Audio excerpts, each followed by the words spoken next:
Компания «Эльга-Уголь» по итогам 2020 года добыла 7 миллионов тонн угля.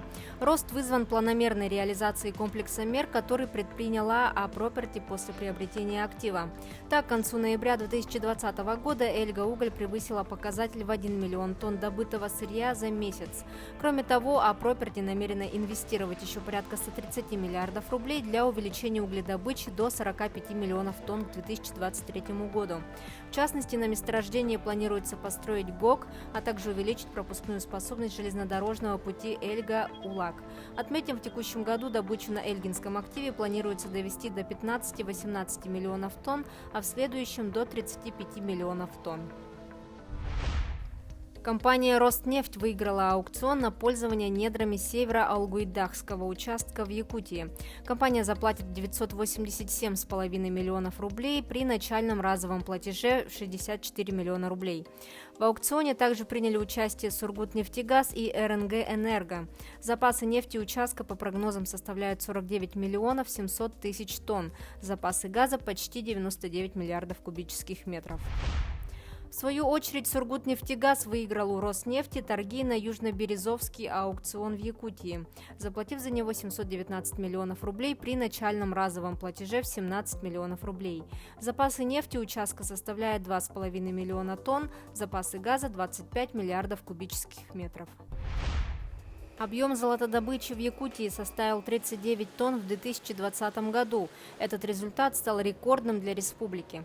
По данным Министерства промышленности и геологии региона, рост вызван увеличением производственных мощностей на предприятиях «Селигдар», «Полюс Алдан», «Нерингриметаллик» и «Тарынская золоторудная компания». В текущем году в Якутии планируется запустить первую очередь нежданинского месторождения группы компаний «Полиметалл», которое является самым крупным в стране. Его ресурсы оцениваются в 8 миллионов унций золотого эквивалента. Ежегодный объем производства ожидается в пределах 155-180 тысяч унций золотого эквивалента. Универсальную торговую площадку в форме арктического аукционного дома создадут в Якутии. В нем планируют проводить публичные торги широкого спектра товаров и сырья от местных производителей. На данном этапе обсуждается вариант создания дома на базе компании CIBM. Его преимуществами являются резидентство в Тор-Якутия и наличие необходимых производственных помещений на базе ювелирно-гранильного кластера. Кроме того, у компании есть возможность создания свободной таможенной зоны на территории Тор. Также, по мнению членов Кабмина, аукционный дом будет стимулировать производителей на переработку сырья и выпуск товаров без вывоза ресурсов за пределы республики.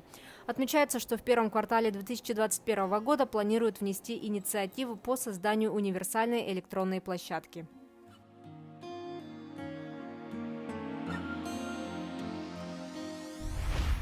Первый региональный конкурс субсидий для создания круглогодичной туристической инфраструктуры пройдет в Якутии в этом году. На новую меру поддержки предпринимателей в сфере туризма предусмотрено финансирование из республиканского бюджета в размере свыше 7 миллионов 700 тысяч рублей. Одним из обязательных условий для участия предпринимателей в конкурсе является наличие уже разработанного проекта сметы земельного участка в аренде или собственности. Условия софинансирования не менее 20% от суммы запрашиваемого гранта от предпринимателя. Максимальная сумма субсидии может достигать 1 миллион рублей. Круглогодичные модульные дома для туристов планируют построить в 2021 году в национальном парке Ленские столбы. На эти цели из федерального бюджета направлено почти 22 миллиона рублей. Уже разыгран аукцион, подписан госконтракт и есть проект для реализации. В этом году планируется реализовать первый этап данного проекта, в частности, строительство 6 домов, сообщили в руководстве нацпарка. Дома будут отвечать всем международным стандартам, их построят из современных модульных конструкций. Они будут рассчитаны на 4-6 человек. А в рамках второго этапа планируется построить дополнительно еще 8 таких модулей, которые будут профинансированы и реализованы в следующем году. Это были новости экономики на Якутия-24. Выпуск подготовила Нурбуяна Иванова.